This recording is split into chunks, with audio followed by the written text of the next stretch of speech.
Sud Radio, au cœur de la mêlée, Alexandre Priam. Vous êtes au cœur de la mêlée sur Sud Radio, on est très heureux de vous retrouver pour le top départ du tournoi Destination 2026. Quel bonheur d'entamer. Alors on commence ça un jeudi soir, on en parlait un instant avec Philippe David, c'est un peu particulier, mais Sud Radio est bien évidemment au rendez-vous. Salut Quentin Cabanis, comment ça va? Bonsoir à tous, ravi d'être là. Il y a toujours un petit stress, moi je trouve, au début du tournoi, une petite boule au ventre, tu vois, d'excitation un petit peu. Bien sûr. Et sache qu'elle est là, mais pour le reste, on va plutôt bien. Voilà. Petit stress chez Quentin Cabanis. Marius Louis-François, bonsoir. Bonsoir à tous. Comment ça va Marius? Ça Petit stress ou pas toi? Pas trop de stress moi de mon côté. Jamais chez Marius. Un flegme. Jamais chez Marius. Ah ouais, flegme et tout. Ah ouais, parfait, écoute, bravo. Hein. Flemme britannique, ça tombe bien. On ne les joue pas aujourd'hui, on joue des Irlandais. Et ça promet du côté du Stade de France. On ira dans un instant retrouver Cyprien Bétou, François Trio, toute l'équipe autour du Stade de France. On accueille aussi sur Sud Radio notre consultant Jean-Baptiste Elissal. Salut Jean-Baptiste. Salut à tous. Salut Jean-Baptiste. Est-ce que toi aussi t'as cette boule au ventre, Jean-Baptiste? Alors moi pas du tout. Mais je la plus reçois 30 ans de génération du Stade Rochelet au restaurant. Je revois des mecs que j'avais pas vus depuis. Donc ça va de date de naissance 1950 jusqu'à 1978. Et je suis enchanté. Tout le monde est là, heureux en bas. Et moi je suis avec vous, donc je n'ai aucun stress. Ah bah c'est génial, parfait. Eh bien justement, tiens, pour entamer l'heure sans stress, mais avec toutes les connaissances et toutes les infos, Quentin Cabanis, on fait un point sur les dernières nouvelles et notamment avec la composition du 15 de France ce soir. Oui. Pas de forfait de dernière minute a priori. Non, pour l'instant tout va bien pour l'équipe de France avec la première ligne Gros, Marchand, Aldeguerri, la deuxième ligne Olivon, Guillard, troisième ligne Cross, Gégou, Gelon, le capitaine Antoine Dupont qui formera la charnière avec Mathieu Jalibert, sur les ailes Bielbiaré et Atisobé, pour la paire de centre de porteurs Moefana, à l'arrière Thomas Ramos, les remplaçants Neti, Movaca, Oradou, Meafou, Nouchi, Serin, Gourgue et Montagne. Dans le reste de l'actualité, des absences du côté de l'Italie, notamment avec une paire de centres Menoncello Brex qui sera bien présent, mais pas de Pagerello pour défier l'Écosse dans le tournoi destination. Il n'y aura pas non plus de Capuzzo et de Tommaso Allan, toujours blessés. L'Écosse, elle, sera privée pour le premier match de Blair Kinghorn et de Van der Merwe. La LNR a adopté hier une augmentation du plafond de la masse salariale à partir de la saison prochaine en top 14, alors qu'une dégressivité des crédits internationaux doit voir le jour entre 2027 et 2028. Une autre nouvelle, elle concerne le manager du Stade Rochelet, Ronan O'Gara, qui a vu sa suspension portée à 4 semaines par la Fédération française de rugby après son expulsion face à Pau. Il avait eu des mots sur l'arbitrage, et le talonneur du Racing 92, Yannick Tarit, qui a lui été suspendu 8 semaines pour un coup de tête. Alors c'est original parce que Yannick Tarit, il avait déjà repris de sa suspension et puis finalement là il réécope après une deuxième commission de plusieurs jours de suspension, et notamment 3 week-ends encore à être suspendu pour Yannick Tarit. Et puis enfin une dernière nouvelle, c'est Cramont qui va prolonger au stade toulousain avant d'être prêté pendant une saison à l'Aviron Bayonnais. C'est l'équipe qui vient de sortir l'info là il y a quelques minutes. Ça semble de plus en plus officiel cette histoire, Alexandre. Oui, on s'y dirige effectivement vers la prolongation et le prêt donc de Guillaume Cramont. Avant d'aller du côté du Stade de France avec Cyprien Bétou et François Trio, un petit point quand même sur ces news. Jean-Baptiste Elissal, est-ce qu'il y a quelque chose que tu veux mettre en lumière? Non, peut-être quand même la titularisation d'Aldeguerri dans la compo d'équipe. Alors malgré toutes les news que vous avez dit qui sont très intéressantes, je reviens au match et je pense que c'est brillant d'avoir fait ce choix-là, puisque c'est notre meilleur pilier de mêlée et que en face, je crois qu'il y a une hécatombe, 3 piliers gauche blessés, que tu joues avec le 4e qui est normalement censé être un peu moins performant que les autres. Donc je sais pas quel temps il fait à Paris, mais s'il y a quelques mêlées, je pense que les Irlandais peuvent passer une mauvaise soirée. Ouais, ça on verra ça évidemment. On reviendra notamment sur les choix de Fabien Galtier. Quel choix du sélectionneur vous retenez? On en parlera tout à l'heure avec vous au 0826 300 300, auditeurs amoureux de rugby. Et d'ailleurs, vous pouvez interagir aussi avec nous avec tout simplement le mot-clé rugby suivi de votre texto et de votre signature au 7 20 18. On va du côté du Stade de France retrouver François Trio et Cyprien Bétou avec donc de la pluie actuellement. François, j'ai l'impression du côté de Saint-Denis. Salut. Ouais, salut Alex, salut à tous. Effectivement, la pluie s'est invitée, c'était annoncé, et elle sera là. Alors c'est pas non plus des cordes, hein. C'est un petit crachin, voilà, de la Seine-Saint-Denis. C'est pas un breton, mais c'est bien. La pelouse est belle. Il y a pour l'instant qu'un seul joueur qui est sur la pelouse côté français pour commencer à s'échauffer sur des skills, du jeu au pied notamment. Mais je pense que c'est Thibaut de Bagna vu de loin. Quelques Irlandais qui sont là. Bref, le stade est vraiment très clairsemé, hein. À cet instant précis, il est 20h07, on est à 1h03 1 heure du coup d'envoi. Ouais, 1h03 très précisément, mais on est prêt quand même pour voir ce match un jeudi soir. Ça, c'est une innovation. Alors on pourra effectivement en discuter, mais enfin depuis 143 ans qu'existe le tournoi, c'est la première fois qu'on ouvre un jeudi soir pour cause de Jeux Olympiques d'hiver et pour pas qu'il y ait d'embouteillage sur les chaînes de télévision. Et donc on est ravis aussi de commencer par cette affiche quand même entre les deux meilleures équipes européennes de ces 4 dernières années, puisque les Irlandais ont remporté 2 fois le tournoi en 22 et 24, en 23 et 24, et les Français en 22 et 25. Donc autant dire qu'on commence quand même par du lourd, même si certains annoncent les Irlandais un petit peu moins bien, ça reste quand même une affiche haut de gamme, hein, ce soir, à 18 mois de la Coupe du Monde 2027. On a envie de voir ces deux équipes, parce que voilà, si on se dit que l'affiche est aussi alléchante que la saison dernière à Dublin, où on avait remporté, on rappelle ce match, 42-27. Donc on est prêt ici au Stade de France.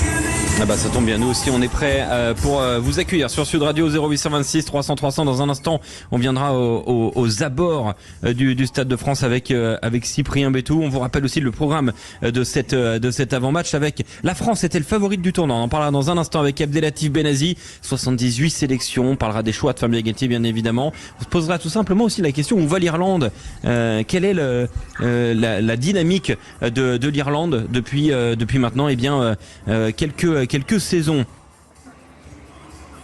Allons tout de suite du côté du Stade de France avec Cyprien Bétou. Salut Cyprien. Bonsoir Alexandre, bonsoir à toutes et tous. Salut Cyprien. Et il y a du monde qui est en train d'arriver malgré un jeudi soir, c'est un peu particulier. Exactement, du monde malgré un jeudi soir, du monde aussi pour se protéger de la pluie. Alors François disait que c'était pas une grosse pluie, en effet c'est pas une grosse pluie, mais quand on est en dessous, c'est toujours un peu agaçant, surtout un jeudi soir. Donc du coup les gens se mettent à l'abri, que ce soit au niveau des buvettes, au niveau des boutiques, et font la queue au niveau des portes pour remplir le Stade de France petit à petit, et ça ne fait que monter l'ambiance aux abords. Il y a des déguisements, il y a des drapeaux, il y a des sourires, et en tout cas on sent que le tournoi va être lancé dans quelques instants. Ouais, avec quand même une jauge pleine a priori aujourd'hui. Ouais, exactement. Ils annoncent un stade à guichet fermé. Évidemment, un match de l'équipe de France durant le tournoi, ça se remplit encore plus contre l'Irlande, même si c'est une Irlande un peu amoindrie, ça reste un vrai événement au Stade de France, et donc du coup ça se remplit. Encore une fois, là les gens arrivent. Alors il y a beaucoup de parapluies, je ne vais pas vous mentir, mais les gens arrivent petit à petit, et on sent qu'il y a de la patience chez les supporters. Effectivement, avec cette patience, et il va falloir aussi conjuguer avec cette pluie-là. C'est une donnée évidemment qui faisait partie de l'équation fort probable, Jean-Baptiste Elissal, quand on est début février à Paris. Ouais, c'est souvent le cas, hein. Le tournoi est en général assez arrosé, hormis quelques dimanches après-midi à Rome. Le reste du temps, il faut se préparer à jouer avec ces conditions, et c'est pour ça que, pour en revenir à l'entrée en matière, je trouve l'équipe de France, dans les choix qui vont faire parler, on en parlera tout à l'heure, assez équilibré, et je pense que, alors je m'attends pas à quelque chose de faramineux en tant que jeu, déjà parce que c'est le début du tournoi, qu'il n'y a eu que 4 entraînements en commun, que c'est dur de recommencer à trouver des repères, mais au moins sur l'engagement, la discipline et surtout sur notre conquête, au vu des conditions, il faudra qu'on soit parfait pour se mettre un matelas d'avance face aux Irlandais. Fabien Galtier a dit 5 entraînements en commun. Donc, ouais, 5 entraînements en commun, c'est ça, ouais, 5 exactement. On reviendra évidemment sur la conférence de presse de Fabien Galtier dans quelques instants. On se posera aussi la question, la France est-elle favorite du tournoi? Est-ce vraiment la question aussi d'un grand chelem ou rien, puisque on semble être dans une année quand même qui pourrait nous offrir une route vers le grand chelem. On en parle dans un instant avec Abdelatif Benazi, qui sera notre invité dans quelques secondes, avec notamment la chance de revenir avec son expérience, ses 78 sélections, sur le travail de l'équipe de France et de Fabien Galtier. A tout de suite. Ouais, je pensais qu'il y avait une pause, Quentin Cabanis, avec donc Abdelatif Benazi qu'on rejoint tout de suite. Bonsoir Abdelatif. Bonsoir. Comment ça va? Ça va très bien. Écoutez, un petit peu nerveux avant ce match. Je suis encore dans la peau d'un joueur, par moment. Ah ouais, c'est quoi? C'est un stress, c'est un trac? Comment on le perçoit? Non, c'est le sentiment d'adrénaline, un peu le sentiment que les choses se passent très bien. D'abord, ce début de tournoi, c'est toujours important pour pouvoir débuter cette compétition avec une belle prestation. Aussi, le fait de jouer un jeudi soir, ça change un peu des habitudes, mais quand je vois l'engouement des supporters et des partenaires autour, je me dis que le rugby a une belle image, que même si on le mettait un lundi ou un mardi, il y aurait autant de monde. Voilà, mais surtout le début de tournoi, hein, c'est surtout un match comme ça, capital, contre l'Irlande, une équipe ô combien importante. Voilà, donc c'est un peu tout ça, mais plutôt la joie d'être ici, de voir cette équipe de France, et j'espère en découdre aujourd'hui. Alors la France était le favori du tournoi Destination 2026, on le disait, 3 réceptions, 2 déplacements. On reçoit notamment des rivaux pour la victoire, même si bon, a priori tout le monde peut gagner ce tournoi. Il y a quand même quelques favoris. On reçoit l'Irlande, on reçoit l'Angleterre. Et on peut légitimement se poser la question du statut de l'équipe de France. Mais avant de donner une réponse, parlons déjà des derniers mois. Jean-Baptiste Elissalde, Abdelatif Benazi, la France a-t-elle progressé ces derniers mois? Qu'est-ce qu'elle a construit depuis la Coupe du Monde, cette équipe de France, et peut-être même depuis le tournoi Destination 2025 où on l'a gagné sans faire le Grand Chelem l'année dernière? Ouais, moi j'ai bien aimé, j'ai beaucoup aimé le tournoi de l'année dernière. Sincèrement, bien évidemment qu'on perd en Angleterre, mais on se crée 9 occasions franches, on archi-domine, et c'est un peu comme au football. Quand t'as les occasions et que tes buteurs mettent pas au fond, quand t'es entraîneur, tu te dis quand même que tu es sur la bonne voie.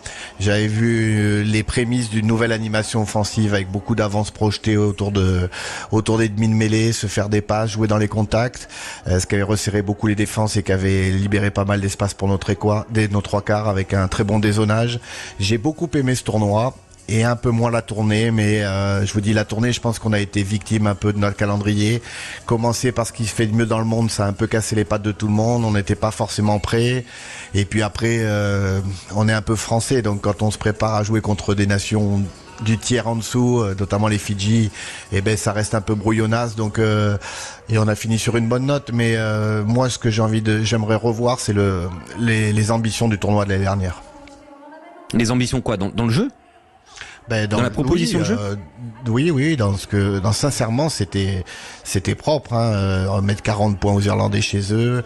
Les Anglais doivent prendre 30 points chez eux si tout se déroule dans le meilleur des mondes. Même en marquant que 5 ou que 4 essais sur les 9 occasions, on est largement devant.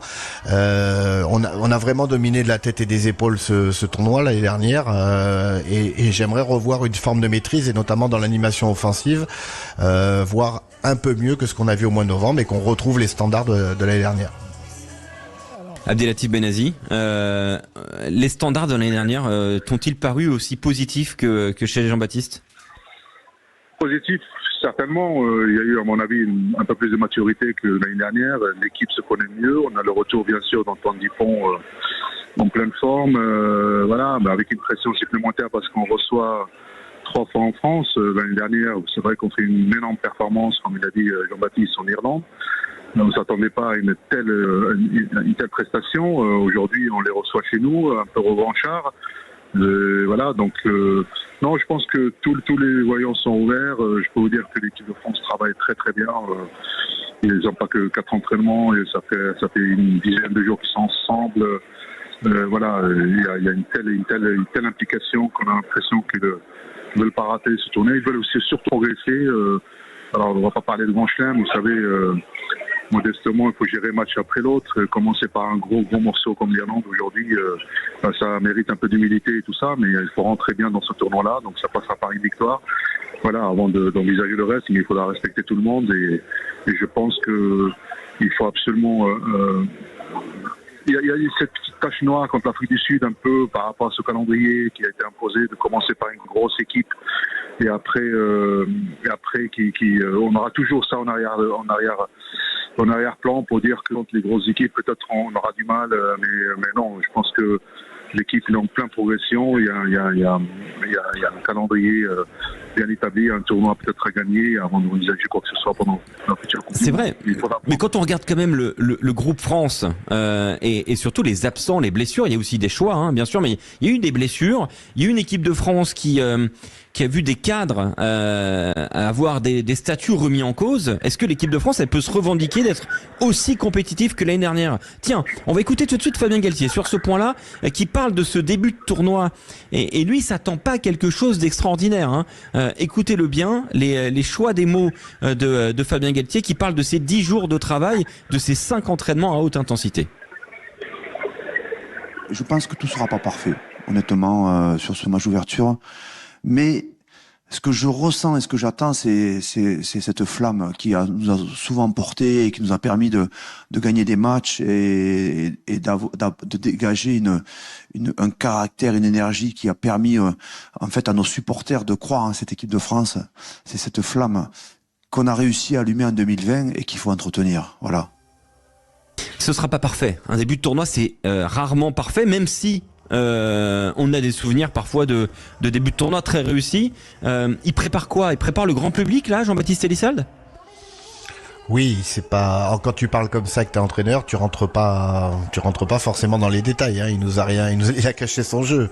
Alors, la flamme, c'est quoi? La flamme, c'est, que le public ne se désenchante pas et qu'on pousse derrière les Français, et ça j'en doute vraiment pas. Je pense que les mecs ils vont s'envoyer, et ça peu importe qui porte le maillot bleu, ça y a pas photo là-dessus. Quand on prépare un tournoi, c'est le rêve de gosse qui se réalise, c'est presque, je dirais, plus important qu'une Coupe du Monde, parce que c'est ce qu'on a vu tous les samedis après-midi à la télé quand on était minot. Donc voilà. Et ce qu'il veut dire par là, c'est que il a envie qu'il y ait au moins le minimum syndical, c'est-à-dire un très fort état d'esprit, que les mecs se lâchent, que les mecs mettent des carreaux en défense, que les mecs s'envoient le plus possible. Et quand il dit ça ne sera pas parfait, il le sait. En 4-5 entraînements, avec quelques de nouveaux visages, les conditions climatiques, l'opposition, forcément et la tournée de novembre, forcément qu'il est un peu dans du flou. Mais je pense qu'on va se bonifier au fur et à mesure des matchs, et que si tout se déroule bien, attention, c'est pas fait, hein, tout le monde parle de Grand Chelem, mais c'est largement pas fait, parce qu'il faudra se déplacer aussi un petit peu, et on devrait se diriger vers une finale que tout le monde attend face à l'Angleterre, où on sera, après 2 mois de compétition quasiment tous ensemble, on sera, je pense, dans les dispositions qu'on a été l'année dernière. Voilà. Et en fait, il cache tout ça par le coup de la flamme et d'emporter le public avec lui. C'est un peu de communication, il nous parle pas de rugby, entre guillemets. Ouais, effectivement. Quand on entend Fabien Galtier évoquer que tout ne sera pas parfait, il y a aussi des causes peut-être à ça. Abdelatif Benazi, évidemment, j'invite aussi François Trio et Cyprien Béton en direct du Stade de France à partager ce débat, parce qu'il y a eu des choix, il y a eu des absents. Il y a le choix d'écarter Damien Penaud, Grégory Aldrit, Gaël Fickou. Il y a eu des blessures, et puis il y a aussi des jeunes qui sont intégrés de façon quand même assez massive sur la feuille de match. Il y a des risques qui sont pris là par Fabien Galtier tout de même. Abdelatif. Quand on lui fait entièrement confiance, il a toujours dit qu'il prendrait des joueurs en forme du moment. Voilà, ça ne veut pas dire que les joueurs sont exclus. Le tournoi, il va durer quelques semaines. Un groupe va être encore nommé la semaine prochaine. C'est pas dit qu'ils ne reviendront pas. Mais en tout cas, sa vision et son sentiment à Fabien, c'est de pouvoir mettre les joueurs le plus intense aujourd'hui, qui sont dans une dynamique positive avec leur club, et avec un coaching aussi qui est prévu, qui va encore peut-être amener beaucoup de belles choses. Voilà, donc c'est vrai que ça surprend, on n'a pas l'habitude, mais encore une fois, il a dit, il n'y a pas de valeur sûre, il y a des joueurs qui sont en forme, et encore ça va stimuler le groupe. C'est une concurrence qui va être assez saine, et tout le monde le sait. Il n'y a pas de souci, l'état d'esprit il est intact, et l'essentiel c'est que tout le monde doit pousser derrière cette décision, il ne doit pas se poser de questions avant ce premier match qui est capital. François Trio, Cyprien Bétou quand même. On est sur une première titularisation par exemple de Moefana de Porter, on l'évoquera plus tard dans le débat, ensemble je veux dire. On a 27 ans d'âge moyen sur cette équipe de France, 6 clubs représentés, je le disais des cadres qui sont écartés. Il n'a pas été petit bras quand même, j'ai l'impression, Fabien Galtier, dans son travail entre cette tournée, ces tests de novembre dont il n'a pas eu beaucoup de satisfaction et ce tournoi destination, François Cyprien. Je vais commencer. Oui, bah. Alors on t'entend pas, François. Ouais, bah écoute, là, est-ce que tu m'entends là? Je pense que c'est pas le bon micro qui est allumé. Est-ce que tu peux sortir de la boîte de nuit, François, s'il te plaît? Oui. Est-ce qu'on m'entend? Ouais. Ouais, bon, c'est bon pour moi. Oui, c'est bon pour toi. Je vais tenter de traduire les propos de François. Pas petit bras, mais en même temps, est-ce qu'il y avait d'autres solutions que de faire bouger les lignes? On se rappelle quand même qu'à la sortie de la dernière Coupe du Monde, il avait dit j'emmène 80% de ce groupe-là à la prochaine Coupe du Monde. Les 80%, on y est, mais tout juste. Il a quand même éliminé le meilleur. Actuellement, il a sorti le meilleur marqueur d'essai français, celui qui a le record de sélection actuellement en équipe de France, et son vice-capitaine Grégory Aldrit. C'est des choix forts ce soir et durant le tournoi. Si ça échoue, Fabien Galtier, est-ce qu'on va lui pardonner plus facilement ou pas? En tout cas, il n'a pas le droit à l'erreur, je pense. Est-ce que là, ouais, mais au moins il prend des risques. Moi je salue vraiment cette prise de cette prise de risque quand même qui est pas petit bras. Encore une fois, Jean-Baptiste Elissal, c'est vrai que pour ceux qui là aujourd'hui ce soir découvrent la composition du 15 de France, qui n'ont pas suivi toutes les tractations qu'il y a eu depuis plusieurs semaines, la personne qui regarde la compo se dit mais où est Aldrit, où est Ficou, où est Penaud, qu'est-ce qui se passe, ils sont blessés? Non, ce sont des choix aussi qu'il faut assumer, mais c'est intéressant. C'est quand même attaquer un tournoi de destination avec une petite rupture. À la différence de gens comme nous, lambda, qui voyons par-ci par-là quelques matchs de rugby, Fabien et son staff a une base de données incroyable quant aux performances sur le terrain, mais aussi en dehors. C'est-à-dire que de mémoire, quand j'étais avec eux, il y a déjà quelques années, on n'était pas au summum de la pointe de la technologie. On savait presque au mètre près combien chaque joueur avait fait dans son club et à quelle intensité. Et donc ça, c'est la partie data. Et c'est vrai qu'il s'appuie en grande partie là-dessus. Et si il a estimé que Atisogbe était meilleur que Penaud, que Dréan, et que etc., c'est qu'ils ont pesé tous les tenants et les aboutissants, déjà de manière tactique, stratégique. Donc ça, c'est la partie rugbystique, et après d'une manière athlétique. C'est-à-dire qu'Atisogbe, aujourd'hui, il a eu 2 mois de réathlétisation, il est frais comme un gardon, et forcément, sur les quelques dernières semaines, il était peut-être plus à son avantage que Damien Penaud, et sur la forme du moment, parce que les ballons hauts, parce que la défense, ça c'est des choix d'entraîneur, il a décidé de titulariser. Pour ce qui est pour ce qui est de Greg Aldrit, je pense qu'il pâtit aussi un peu de la méforme de son équipe, ici à La Rochelle, donc il n'était pas dans les meilleures conditions lui non plus pour s'exprimer. Il a beaucoup joué, beaucoup de temps de jeu, et ça ne veut pas dire que là, après donc 2 semaines off, puisqu'il joue pas ce week-end en club, il peut même pas réapparaître dans le groupe comme il l'a fait d'ailleurs il y a quelques temps. Il a remis de ce genre de joueurs en question, puisqu'il a pas démarré la tournée de novembre, il me semble, et etc. Ce que le commun des mortels n'a pas, ce que je veux dire, c'est que c'est toutes ces données, toutes ces datas et tout ce visuel de l'entraînement invisible qu'ils font en club. Et quand, je sais pas, Fabien Galtier à Hugo Mola, il lui dit est-ce que François Cros il est prêt? Hugo Mola lui répond oui, mais en plus de ça, il a tout le bilan de François Cros pendant 2 mois, et même s'il n'a fait qu'un match de rugby, il sait qu'il est prêt pour jouer le niveau international. Il y a aucun risque de prix pour moi, pour Fabien Galtier, et s'il arrive une embûche, eh bien il assumera avec ou sans explication d'ailleurs, parce qu'il n'est pas là pour forcément tout dire et tout donner comme explication. Mais ça me paraît, moi sincèrement, ça me paraissait assez logique. Alors oui, on peut s'étonner pour Damien Penaud, c'est ce que je vous ai dit, mais pour le reste, ça me paraissait assez logique. Ouais, effectivement. Oui. Je disais, excuse-moi, qu'en novembre, il n'avait pas mis Aldrit en effet lors du premier match contre l'Afrique du Sud. Il l'avait mis capitaine sur les 2 autres rencontres. Il avait mis Fickou sur la première rencontre et ensuite il l'avait sorti pour les Fidji. Il y a quand même parfois, alors il travaille, il voit aussi en temps réel l'état de forme. L'état de forme actuel, en effet, c'est peut-être que Atisogbe est plus en forme que Damien Penaud, que Aldrit et Fickou sont peut-être un peu moins en forme qu'un Deporter ou qu'un Jelonge. Mais il y a quand même, pendant 4 ans, on a été habitué à ce que Fabien Galtier s'appuie sur des cadres, peu importe leur état de forme. Les choses ont changé, il faut que tout le monde en prenne conscience et les joueurs en premier lieu.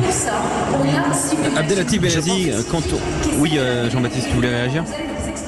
Non, je voulais juste dire que je pense que il voulait arriver avec beaucoup de joueurs, avec 50 sélections à la prochaine Coupe du Monde. Il s'est aperçu qu'avec malheureusement notre championnat, la Coupe d'Europe, les 3 compétitions, ça serait très compliqué. Il a besoin aussi, il y a que très peu de matchs avant la Coupe du Monde, c'est 14 matchs. Alors on peut dire que les 3 matchs de poule seront encore des matchs de préparation, mais là le groupe ça fait. Donc il faut vite aller à l'essentiel, trouver des paires remplaçantes aux entraînements, voilà, c'est un groupe de 40 joueurs qui va se préparer. Certainement qu'Aldrit est dans les papiers du staff, il n'y a aucun problème pour ça. Il sait sa valeur, il sait son état d'esprit, il sait que si Greg est en forme, il sera certainement sur le terrain. Mais là, force est de constater qu'il a dû prendre tout ça en compte et mettre les hommes en forme du moment, point final. Est-ce qu'on peut estimer donc que l'équipe de France est favorite, Abdelatif Benazi, de ce tournoi à destination ? Est-ce qu'on peut assumer ce statut-là ?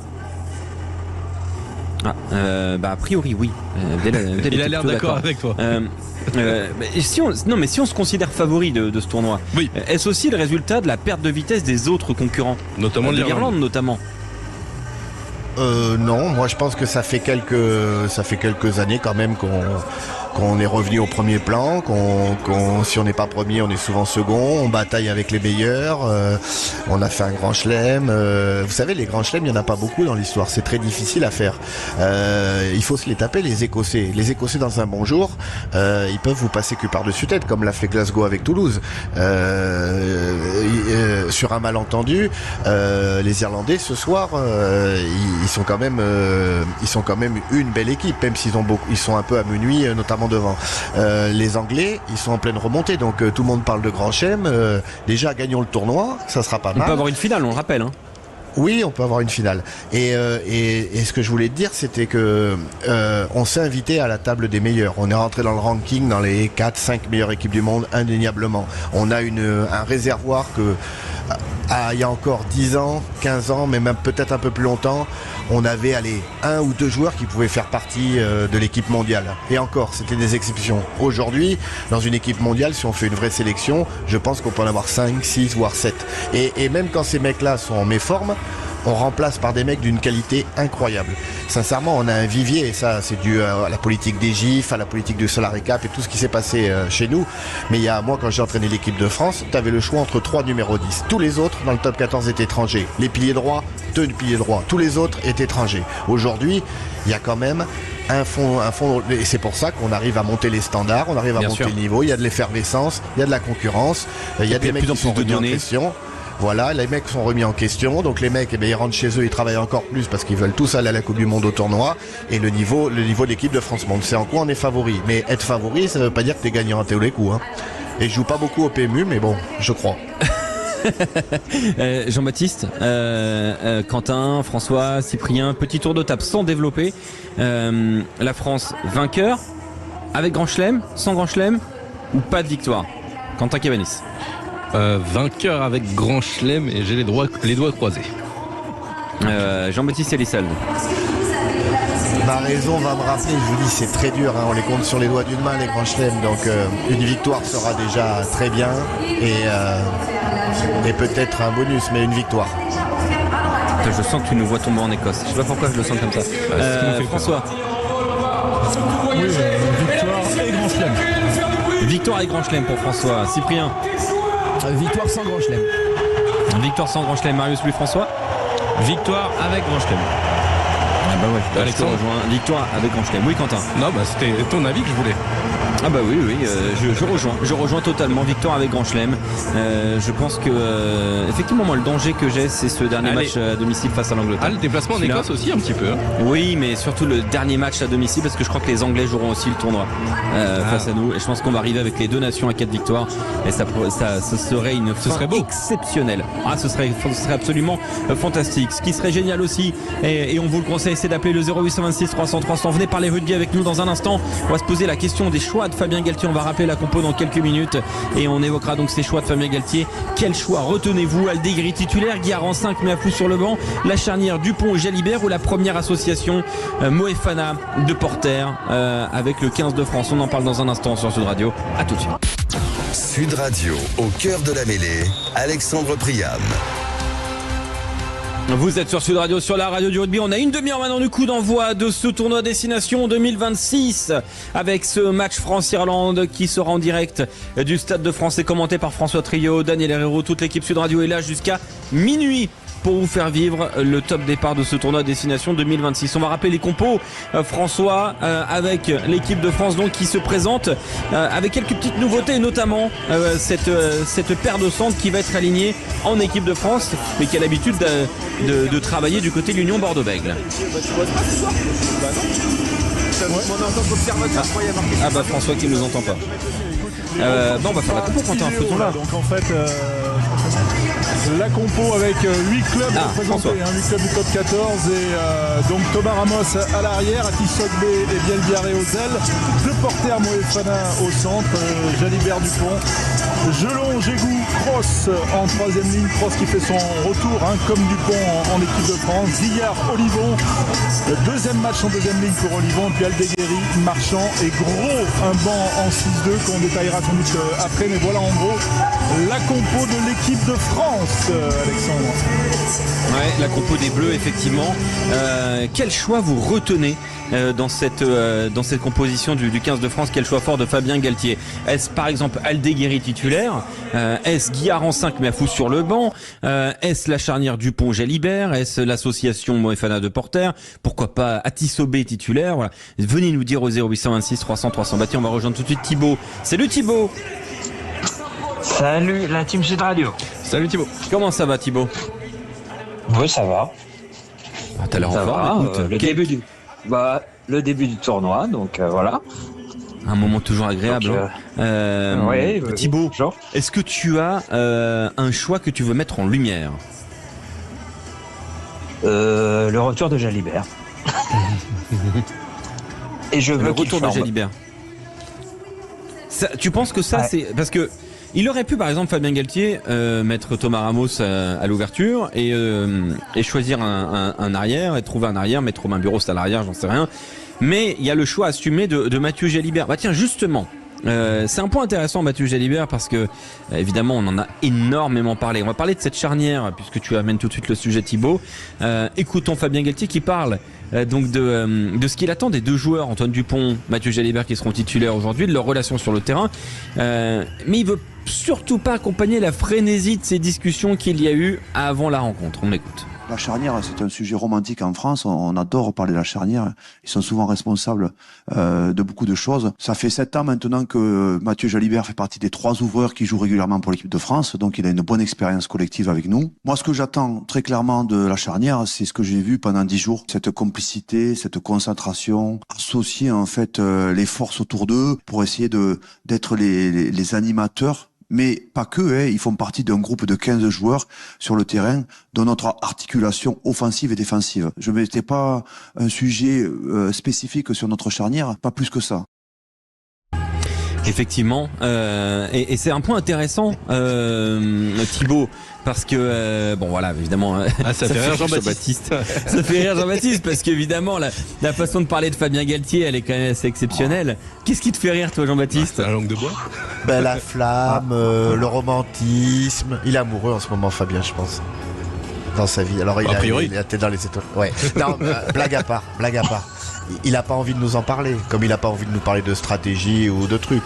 Bien évidemment, mais toutes les charnières de toutes les équipes du monde ont été mis toujours en avant quand ça va ou quand ça va pas. Et en fait, il fait que dire des choses qu'on sait déjà. Moi, je trouve que c'est quand même totalement différent d'avoir Mathieu Jalibert ou Romain Ntamak. Ce ne sont pas les mêmes profils, ce n'est pas du tout la même manière de fonctionner dans leur club et avec l'équipe de France. Évidemment. Dans leur club. Mais Jean-Baptiste, t'as entendu ce que Thibaut a dit. Il a dit, je veux que Jalibert brille. Parce qu'on demande à Jalibert de briller. Non. Et c'est d'éclairer. Ah, mais là, il a dit, je veux qu'il flambe. Nuance. Oui. Moi, ce serait éclairer. Ils sont là pour éclairer le jeu, pas pour briller. C'est pas des stars de foot. Ils sont pas là à essayer de marquer le plus de buts possible, à se bousculer pour tirer le penalty. C'est pas ça. Ah, mais est-ce que tu penses qu'il peut se contenter justement d'éclairer le jeu, Mathieu Jalibert, au vu de la concurrence? On y arrive à la question. Joue-t-il juste qu'un match ou il doit convaincre au-delà de juste une prestation normale? Moi, j'espère que lui est tellement sûr de ses forces qu'il n'a pas à savoir, à penser ce qui se passera dans le futur. Si aujourd'hui il fait un bon match, voire un très bon match, ça sera très difficile de le sortir, au même titre que Romain Ntamak ou un autre. C'est comme ça en équipe de France. Quand tu es le meilleur et que sur le terrain il n'y a rien à dire, qui va te sortir? Jalibert est le meilleur actuellement.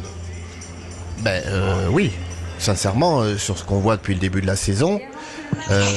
On a pu penser dans le microcosme, on a entendu. Alors, bien sûr, on va se réfugier derrière ces petites lacunes défensives de temps en temps par rapport à Romain, etc. Oui, c'est vrai. C'est peut-être un défenseur un peu moins fiable, notamment dans le 1 contre 1 que Romain. Mais il a fait des progrès là-dessus. Il a essayé de bosser.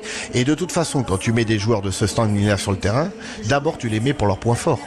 Aujourd'hui, Fabien Galtier, j'aurais aimé qu'il nous dise, attendez, j'ai la chance d'avoir 2 des meilleurs joueurs de la planète à leur poste.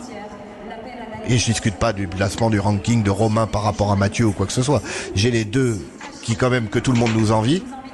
Et j'aimerais que l'équipe leur permette de trouver les espaces et qu'ils éclairent notre jeu, etc. Et qu'il explique qu'en effet, Mathieu Jalibert, contrairement au club, touchera un peu moins de ballons, comme le fait Romain Ntamak d'habitude avec son club de Toulouse, et qu'il aura beaucoup moins de décisions à prendre, mais qu'il faudra qu'elle soit bien meilleure que celle qu'il prend à Bordeaux, parce qu'à Bordeaux il peut avoir un peu de déchets, il touche tellement de ballons qu'il peut les effacer très vite.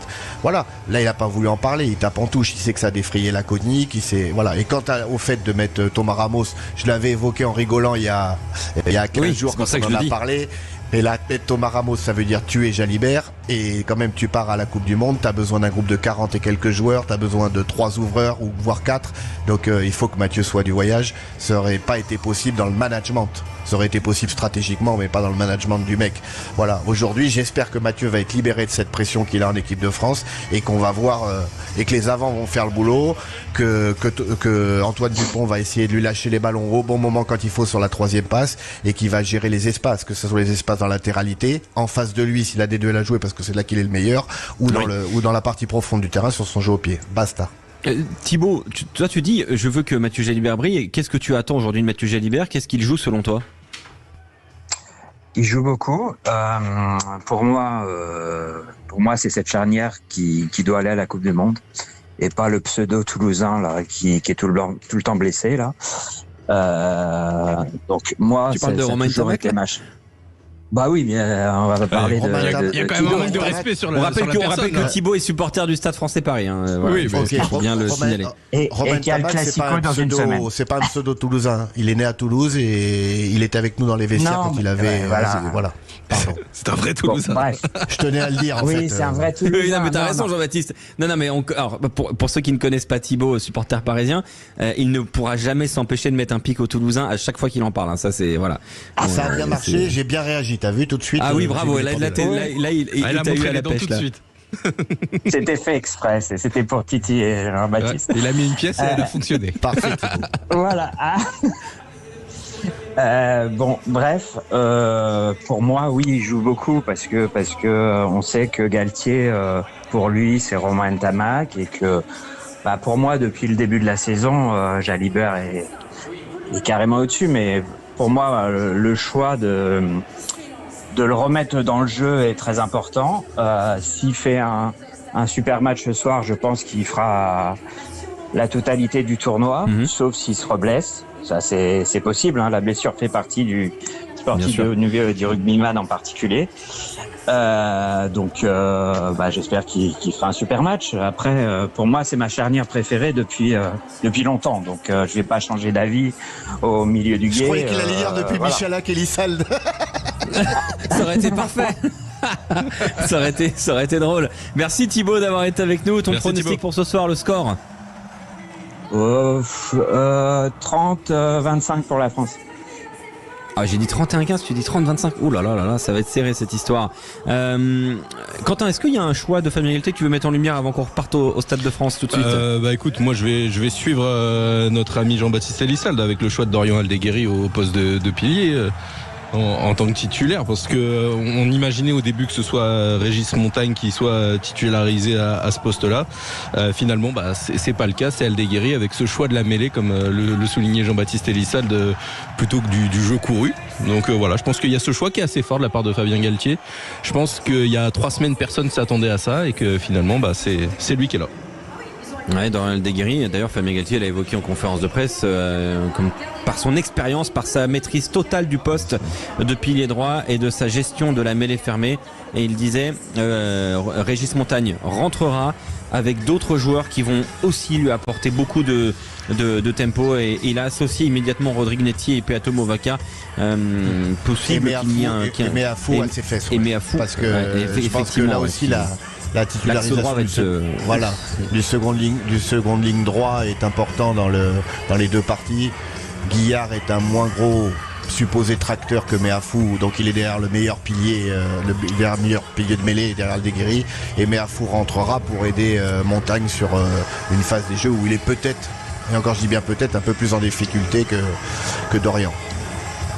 On va tout de suite du côté du Stade de France retrouver Daniel. Salut Daniel. Eh bien, je salue tout le monde avec plaisir, avec affection, et je dirais même mieux, avec grand plaisir. Voilà, je viens d'entendre ces élucubrations ou ces analyses à tous les niveaux sur les subtilités, les interrogations, les délicatesses que ce match nous propose ce soir. Ce France-Irlande, il est plein de belles histoires à vivre. Des histoires, effectivement, d'un paquet d'avant où il n'y a que des troisièmes lignes et un vieux pilier droit. Des histoires d'une équipe d'Irlande qui a la moitié de ses combattants qui est au frigo et la totalité de ses attaquants qui est resté à l'infirmerie. Bon, il y a en même temps l'équipe de France qui va jouer qui va faire jouer sans doute aujourd'hui les deux plus brillants spécimens de son rugby national, à savoir la paire de demi, mais qui vont jouer ensemble. Et il est rare qu'on ait vu deux joueurs ensemble très très brillants être ensemble étincelants. Mais bon, c'est des hypothèses dont nous sommes en bouche. Et en même temps, nous avons dans ce match de France-Irlande, début du tournoi destination, on a quand même l'espèce de grande envie enfin de voir ce qu'il laisse, la parole un peu confuse de Galtier quand même, qui nous le laisse un peu prévoir,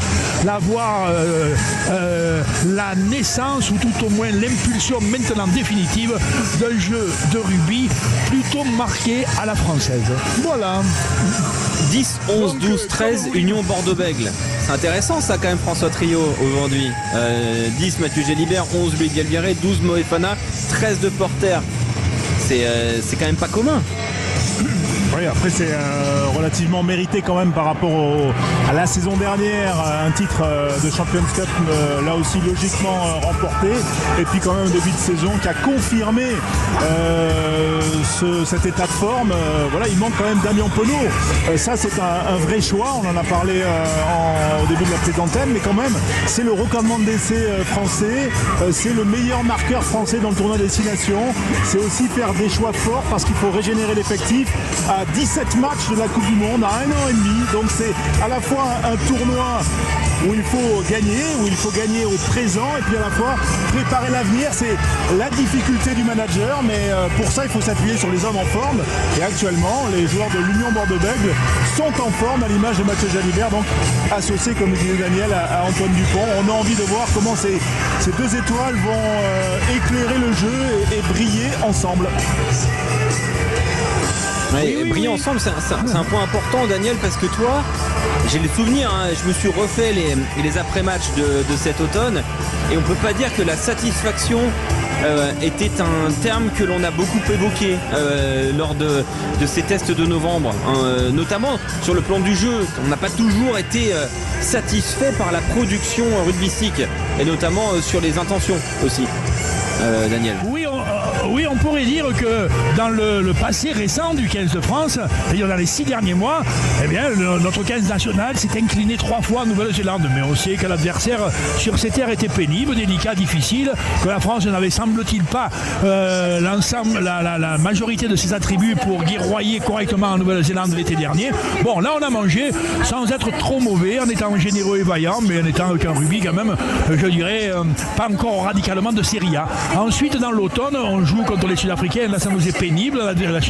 L'adversaire sud-africain, avec sa méthodologie, son histoire, sa culture, il nous domine. Bon, on n'en prend pas ombrage, mais on lutte plutôt sur notre cœur que sur notre jeu. Et ensuite, les 2 autres adversaires de l'automne, en l'occurrence les Fidjiens, c'était à Bordeaux. Et ensuite, les Australiens, c'était ici même à Paris, un jour de grand froid. Eh bien, ces 2 adversaires que nous avons dominés au score, ils nous ont dominés quasiment dans la qualité du jeu produit. La qualité du jeu produit, c'est encore quelque chose qui mérite une analyse. Pourquoi, qu'est-ce que c'est mieux jouer que l'autre? Mais enfin, sur le volume de jeu, sur les intentions, sur la qualité technique collective, sur le rythme d'ensemble, sur la construction, notamment les Australiens avaient produit un rugby aussi bon que le nôtre. Bon, ça c'était l'automne. On languit un peu à l'arrivée de ce tournoi. On nous dit qu'il va y avoir des changements, sans doute même un peu des changements d'hommes, c'est-à-dire les joueurs qui sont un peu dans la lassitude, lentement mais sûrement, ils vont commencer à connaître les effrois, pour ne pas dire les affres du chaos ou du banc.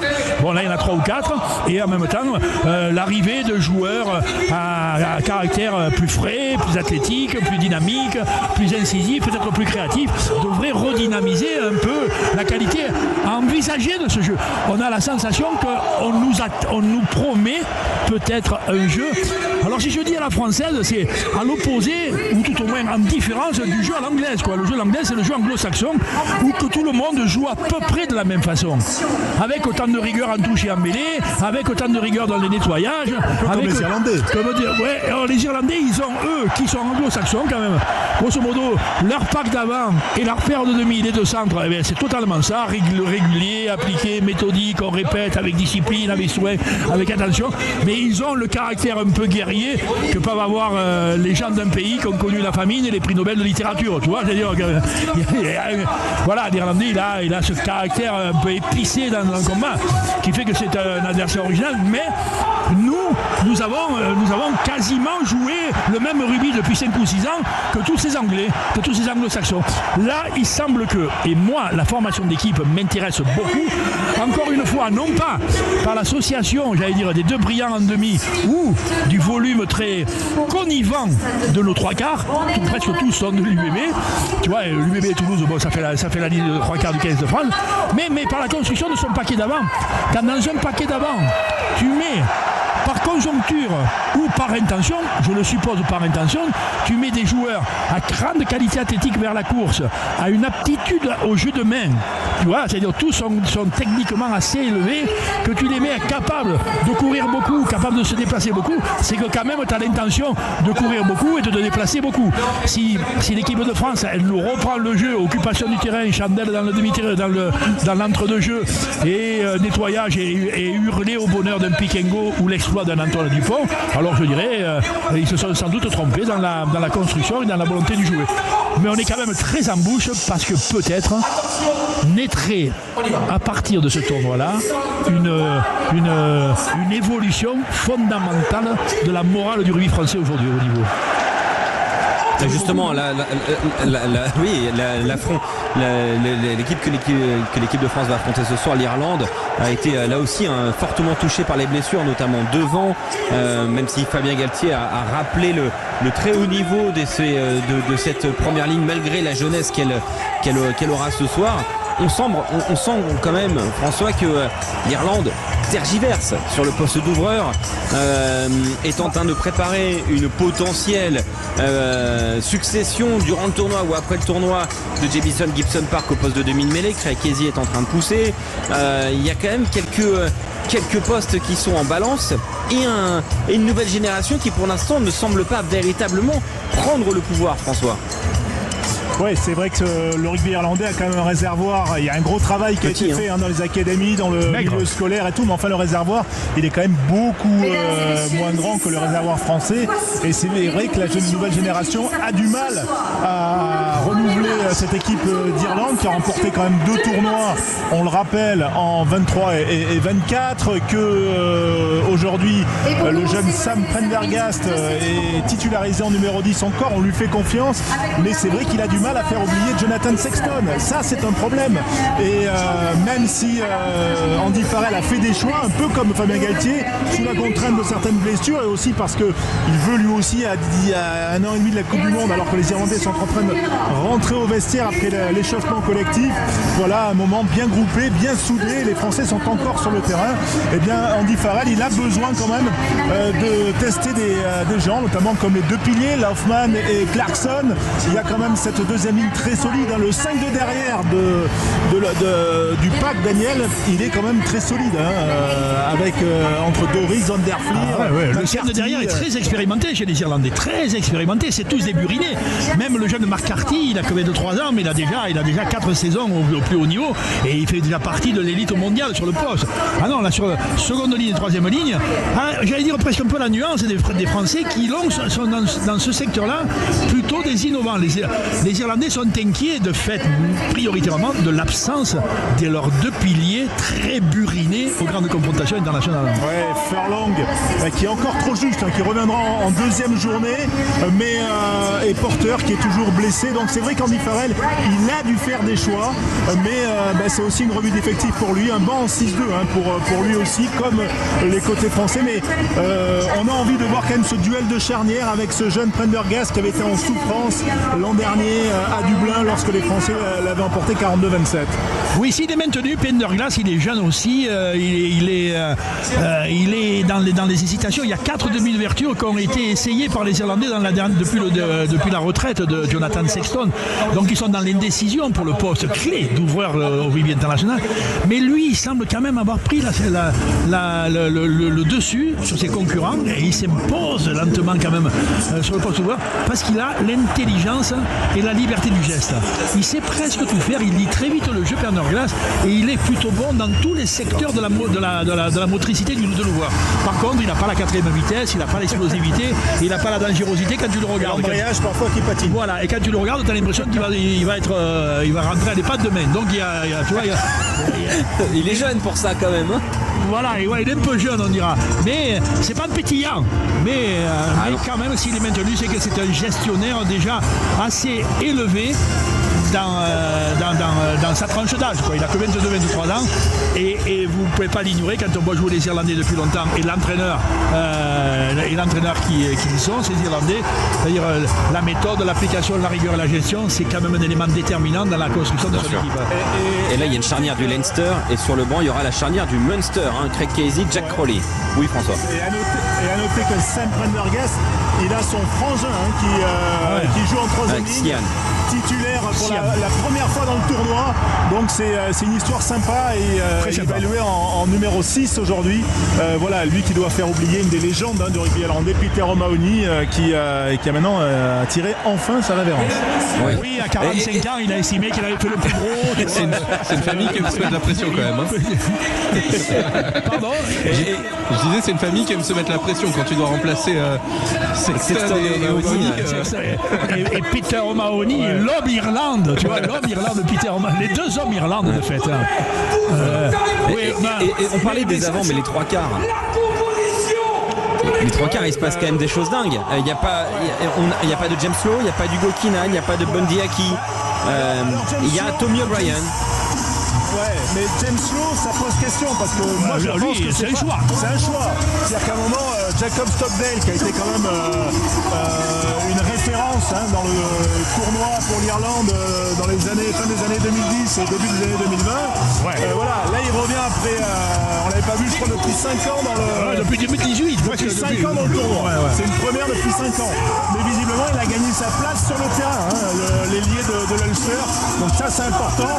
Il n'y a pas pas de Henshaw, il y a McCloskey aujourd'hui au centre, associé avec Ringrose. Et à l'arrière, pas de Keenan, fracture au pouce. Mais lui, il est blessé, Keenan. Keenan, c'est le meilleur arrière du monde. Oui, il est blessé. Ouais. Et c'est Jamie Osborne qui va jouer à l'arrière. Jeune joueur, bien sûr, du Leinster. Et Tommy O'Brien sur l'aile droite. Voilà, ça reste quand même de la jeunesse, mais qui connaît ce niveau-là. Hein. C'est pas des KDB. Hein. Oui, François, ces citoyens-là, il y a le grand doute du niveau de jeu des deux pilars. Après, les deux pilars, il y a un grand doute. Ils sont peut-être ni dans la maturité, ni dans la robustesse, ni dans l'expérience du haut niveau. Donc là, pour eux, ce soir, avant la première mêlée, l'Irlande prie. Elle prie qu'il ne se fasse pas couper en tranches. Elle prie que tu vois qu'il n'y ait pas une faiblesse rédhibitoire dans le secteur du jeu. Après, quand même, la ligne de fond, ouvreur, arrière et les deux ailiers, c'est majeur parce que là, il y a le potentiel créatif et on n'est pas certain qu'il puisse se reproduire aujourd'hui. On se retrouve dans un instant sur Sud Radio pour l'avant-match. Les dernières minutes avant le coup d'envoi, les hymnes évidemment sur Sud Radio, l'atmosphère, l'ambiance que vous allez vivre. Vous êtes sur la radio du rugby, c'est le début du tournoi Destination 2026 France-Irlande dans quelques instants.